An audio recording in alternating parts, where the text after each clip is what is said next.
Woj tweeting this. Philadelphia 76er star Joel Embiid underwent a left meniscus procedure on Tuesday and will be reevaluated in approximately 4 weeks. In a second tweet, he said how Embiid's recovery goes over the next few weeks will be paramount.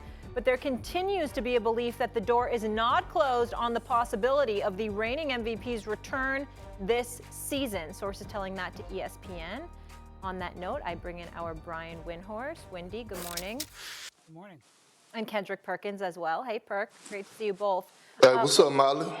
Windy, what's your reaction to the latest on Embiid? Okay, so this could be termed as good news for the Sixers because they're basically saying they're going to take a look at him again in a month. Now, it doesn't mean he will be back in a month. It means that they're going to evaluate him in a month. But if this was a full meniscus repair, and the Sixers did not say what type of procedure this was, they just said that there was a procedure. But the fact that they're using this month-long timeline indicates that it was a meniscusectomy, or part of the meniscus was removed instead of being repaired. And without going into stuff I don't fully understand, that leaves the door open for a quicker recovery. If he had a repair, in all likelihood, he would have been out for the season today. So definitely interesting information for the Sixers going forward, and will affect, now that they know how the surgeon did the procedure, will affect how they approach the deadline on Thursday as they operate under the possibility, and I don't think it should be assured because he's a large man with a history of knee issues, but the possibility he could come back, and that could affect the way they approach that deadline.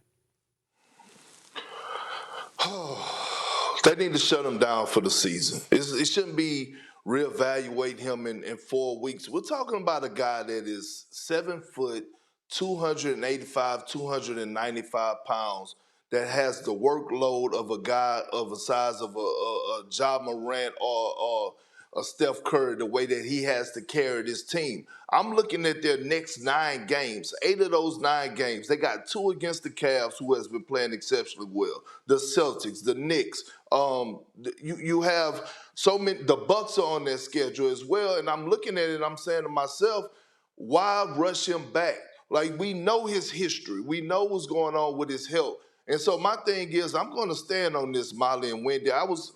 I said this a week ago, and I was called everything but a child of God for saying it. Shut him down for the season. Let the guys run it out. Re-sign Max in the offseason. You got all the cap space, and give it a go for next season. Even if he comes back, he's still going to take time for the big fella to ramp things up. And then we're going to be going into April, the most crucial part of the NBA season, right into the play-in tournament, right into the postseason, high-level basketball. And with his history, I wouldn't chance it if I'm the Philadelphia 76ers. I just wouldn't. Wendy, what's your response to that? Yeah, sentiment. Yeah, Perk, you could be right, and that could be exactly what happens. I just don't think that decision is being made today. I think that's something that Joel has to see how he feels for the next month. Let's see how the team plays for the next month. Let's see what happens in the Eastern Conference for the next month, who plays well, who stays healthy, who doesn't. Perk, I don't think you're wrong in that. And Molly, I tell this story all the time. Mm-hmm. Perk was on the sidelines with me, Game 5, 2019 Finals, begging Kevin Durant not to play. And an hour later, he tore his Achilles. So I respect what Perk says. I just think there's no need to do that today, Perk. Today potentially could be a good day for the Sixers and Joel. Perk, let me ask you this before we move on to the Lakers. I'm just curious. If Embiid was healthy, how far do you think this Philly team could realistically go in the East? Because we know it's loaded.